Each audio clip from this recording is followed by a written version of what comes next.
For nearly a decade, I labored relentlessly for Marcus Grayson, the head executive of one of the most prosperous property enterprises in the metropolis. I wasn't merely another staff member. I had gained his confidence, clinched significant contracts, and toiled into wee hours to ensure the firm operated seamlessly. I esteemed him, marveled at his guidance, and felt fortunate to be among his closest allies. But all that shifted the moment I learned he'd been entangled romantically with my spouse. It wasn't a simple revelation to unearth. At first, it was just a persistent unease. Lydia, my partner of 10 years, had grown aloof. She began adorning herself differently, lingering beyond the home more often, and shielding her device as if it contained classified mysteries. When I inquired, she dismissed it as tension, or claimed she was catching up with companions. I yearned to trust her. I truly did. Then one night, the pieces aligned.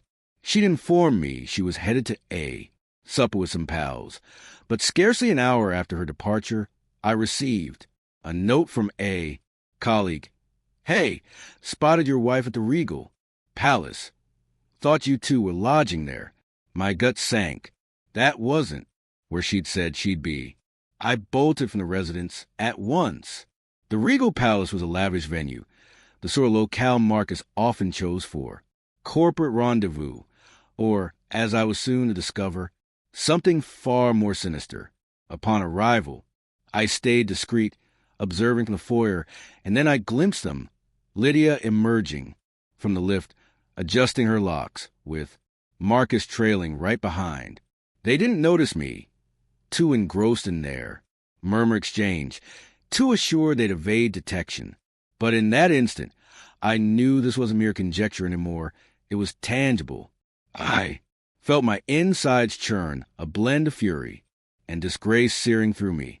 My spouse, the woman I cherished and relied upon, had deceived me, and the man who granted me prospects, who clasped my hand each dawn, who'd raised glasses to my triumphs, had plunged a dagger into my trust.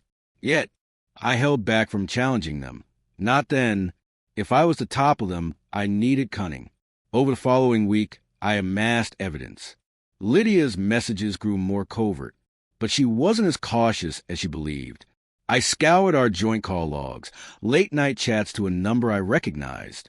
I examined our financial records, lodging charges that didn't align, and then I slipped into the workplace after dark and tapped into Marcus's digital agenda.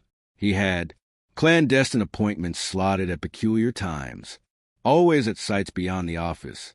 I pieced it together. The chance to unmask him arrived swifter than anticipated. Each year, Marcus threw an elite social gala, a convergence of our grandest patrons and backers. It was his platform to flaunt, his authority and lock in lucrative ventures. He boasted of being a figure of honor, someone others could entrust with their capital, and I was poised to shatter that illusion. On the evening of the affair, I entered as if all were well. I gripped hands, exchanged pleasantries, even flashed a grin at Marcus when he welcomed me. Lydia was present too, glowing as ever, utterly oblivious that her world was about to crumble. Halfway through the gathering, Marcus ascended the podium for his address. He spoke of stewardship, faith, and the value of robust alliances. It was nearly lyrical, hearing him expound on fidelity while I knew of his treachery. I let him conclude, bided my time through the ovation, and then advanced forward. Esteemed guests, I declared, my voice resounding, sufficiently to hush the assembly. Before we raise our glasses to Marcus Grayson's achievements, I believe there's a matter you all ought to understand. Marcus's demeanor altered. He attempted to cloak his unease with a grin, but I could discern the dread seeping through. I retrieved my device and linked it to the gala's display monitor. An image emerged, blurry yet distinct. Enough, Marcus and Lydia exiting the Regal Palace side by side. A few soft mutterings rippled through the gathering. That's my spouse. I stated, my tone steady. And that's your chief executive. This is an ancient history. This occurred just days ago. The muttering swelled into hushed exchanges, then stillness cloaked the room. Attendees swapped looks, some eyeing Marcus, others fixating on Lydia, who had frozen, utterly motionless. I wasn't finished.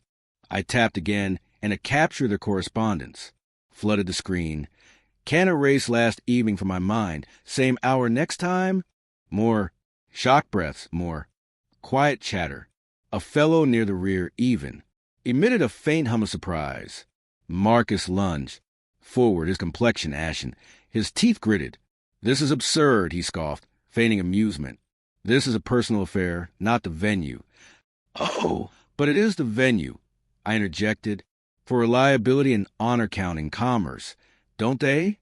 Backers deserve to know if the individual they're entrusting can't even uphold candor in his private existence." One of the foremost financiers, a gentleman who'd been mulling a hefty alliance with our company, piped up, "Marcus, is this accurate?" Marcus faltered, words failing him. There was no defense he could muster. The evidence blazed before scores of individuals who placed faith in him. The occasion unraveled in an instant. Patrons began conferring in low tones, some reaching for their devices. Several of our enterprise's most prominent stakeholders strode out without hesitation.